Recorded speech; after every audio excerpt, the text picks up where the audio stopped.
आज के प्रोग्राम के बारे में बताइए। देखिए, जैसे कि लगातार बीजेपी वर्करों को टारगेट बनाया जा रहा है, उनको मौत के घाट उतारा, उनको मार दिया जा रहा है। इसलिए परसों शाम को हमारी 3 जो ये डायनेमिक कार्यकर्ता थे कुलगाम एरिया में, उनको दहशतगर्दों ने गोली मारकर हलाक कर दिया। और कल हम वहाँ उनके जनाजे पे गए थे और वहाँ फाते खाने के लिए गए थे। और अब जैसा हमारा प्रोसेस चलता है, आज हम हेडक्वार्टर पे उनको श्रद्धांजलि दे रहे हैं। आज युवा मोर्चा की तरफ से एक श्रद्धांजलि प्रोग्राम रखा गया, उसमें आज हम यहाँ हिस्सा लेने के लिए आए। अर्थात साहब, आप लोगों ने कहा है कि एसपी और डीसी को वहाँ से सस्पेंड किया जाए, क्यों, क्या वजह है? देखिए, कंसर्न एसपी है वो बहुत ज़्यादा गैर जिम्मेदार है और नाहल एसपी है।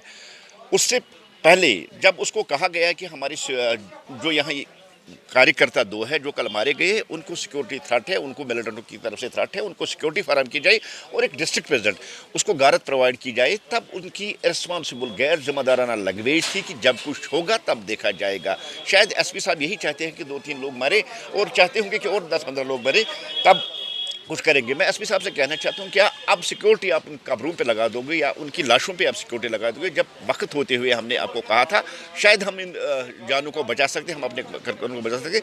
इसलिए भारतीय जनता पार्टी की डिमांड है कि देखिए, लगातार 6 अटैक होना, 6 अटैक में 5 लोगों की मौत होना और विदिन 3 किलोमीटर की सेटअप में होना, ये अपने आप में दर्शाता है कि वहाँ का एसपी नाहल है। उसने आज तक कुछ उससे नहीं हो सका है, ना आज तक कोई रिपोर्ट उसने पेश की और आज तक इवन कि उसने ये भी नहीं कहा कि किस किस ने अटैक किया और किन पे अटैक किए गए, ये भी वो प्रूव नहीं कर सका। इसलिए हमारी डिमांड है कि कंसर्न एसपी और कंसर्न डीसी को वहाँ से हटाया जाए और जल्द से जल्द हटाया जाए। हमने एक टाइम फ्रेम उनको दे दिया, उस टाइम तक नहीं देगा तो हम सड़कों पे आके अपनी डिमांड जो है उसको हम गवर्नमेंट तक पहुंचाएंगे।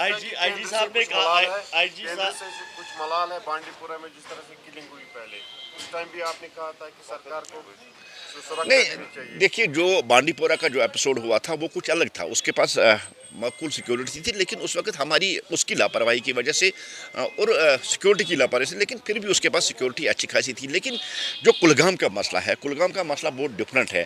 हम डिमांड कर रहे हैं कि हमें सिक्योरिटी चाहिए, लेकिन वहाँ से वर्डिंग आती है जब कुछ होगा, जब किसी को मारेंगे तब देखा जाएगा। ये एक डिफरेंट दोनों एटमॉस्फेयर में हुआ था। बांडीपुरा में लापरवाही थी, चाहे वो पुलिस की तरफ से चाहे हमारे लीडर की तरफ से लापरवाही की गई थी, लेकिन यहाँ लापरवाही हमारी तरफ से कोई नहीं।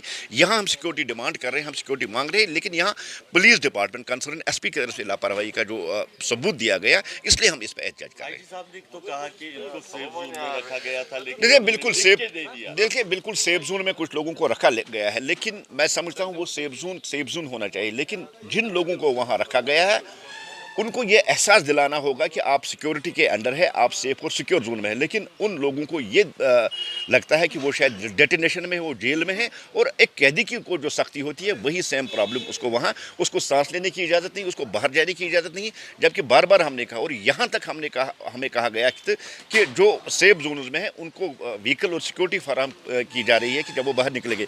लेकिन कल कुलगाम में हमने देखा वहाँ ऐसा कुछ भी नहीं है। हमारे जो सेफ जोन में है वो डेटिनेशन में, वो सेफ जोन में नहीं। देखिए, आज हमने ये प्रोग्राम इसलिए यहाँ श्रद्धांजलि के ऊपर मना रहे हैं जो हमारे कुलगाम सानिया पेश आया। हमारे यूथ के 3 नौजवान शहीद कर दिए गए हैं, जबकि पूरे आलम इस्लाम में मस्जिदों में दरूद पढ़े जा रहे थे, इबादत की जा रही है, तो हमारे कुलगाम में 3 नौजवानों को शहीद कर दिया गया है। हम इसकी पुरजोर अल्फाज में मजम्मत करते हैं। आज इसी के बारे में हमने भारतीय जनता पार्टी कश्मीर यूनिट ने यहाँ श्रद्धांजलि का प्रोग्राम रखा है और हम अपने इन भाइयों को श्रद्धांजलि दे देंगे, उनके लिए दुआई मकसद मांगेंगे। ये आज का प्रोग्राम है हमारा।